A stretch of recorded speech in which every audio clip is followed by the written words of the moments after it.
So do you know that you need to create an estate plan, but right now feel uncomfortable or perhaps cannot afford seeing an attorney? Here are 4 actions that you should take right away that do not require any sort of attorney assistance that are very important for your estate.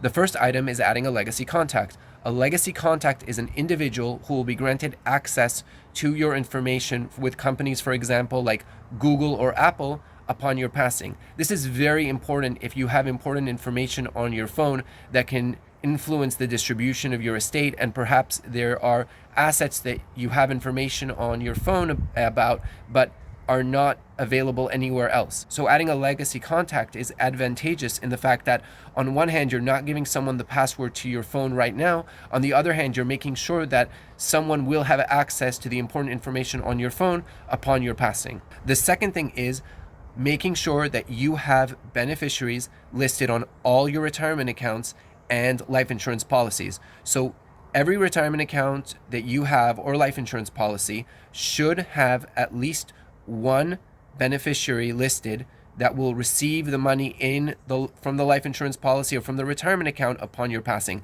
I personally recommend making sure that you have at least one beneficiary and one contingent beneficiary should the beneficiary predecease you, and then the money would basically go to the contingent beneficiary. So you should make sure to go through every life insurance policy you have and every retirement account, call the individual company holding the policy, and make sure that you have beneficiaries listed. Because if you do not, there's a high chance that the sum that you are holding in that retirement or life insurance account will have to be probated upon your passing. So number 2 is making sure you have beneficiaries listed on each life insurance policy and retirement account. The third one is naming a TOD, a transfer on death beneficiary, on your vehicle.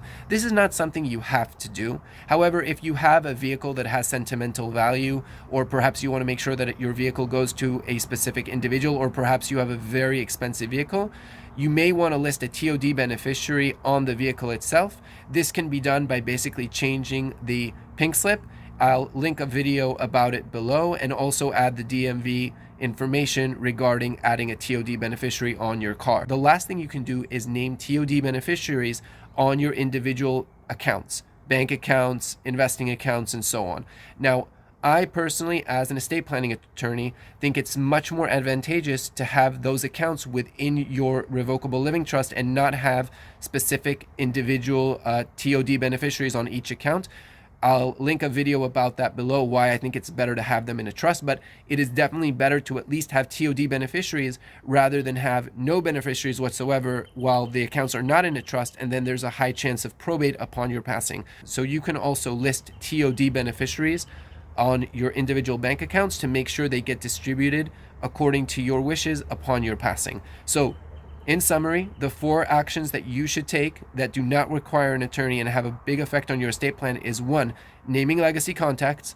2 is making sure that you have beneficiaries listed on every retirement account and life insurance policy. The third one is naming a TOD beneficiary on your vehicles. And the fourth one is having TOD beneficiaries on your bank accounts. If you want to learn more, you can watch all our other videos that we have. If you want to talk to me, just fill out your information in the link below, and I will get back to you as soon as possible. Please like and subscribe, and have a good day.